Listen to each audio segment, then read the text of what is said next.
پریشان ہو، تمہاری آزمائشیں ختم نہیں ہو رہی، ایک کے بعد ایک آفت آ پہنچتی ہے، زندگی کے امتحان ختم نہیں ہو رہے، ہر طرف سے مصیبتوں نے آ گھیرا ہے، گھبرائیں نہیں، آپ کا رب آپ کے ساتھ ہے، اس نے آپ کو نہیں چھوڑا، آپ نے اگرچہ اسے چھوڑ دیا ہو، آپ بالکل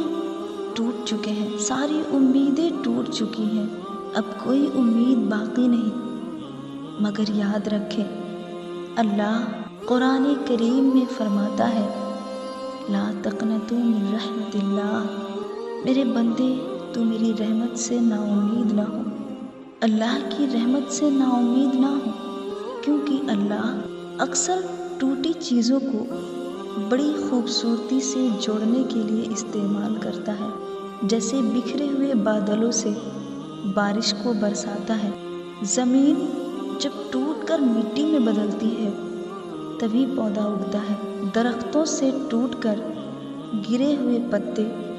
یہ بتاتے ہیں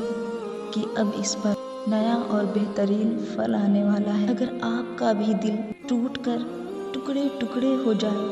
تو یقین رکھیں کہ اللہ اب آپ سے کوئی بڑا کام لینے والا ہے، اللہ سے امید ختم مت کریں، وہ آپ کے لیے بہترین فیصلہ کرتا ہے، آپ کو اس طرح سے نوازے گا کہ آپ بے ساختہ کہہ پڑیں گے اللہ نے میرے لیے یہ رکھا تھا اور میں تو کہیں اور بھٹک رہا تھا، کیونکہ رب سے محبت میں ایک مقام ایسا بھی آتا ہے کہ بندہ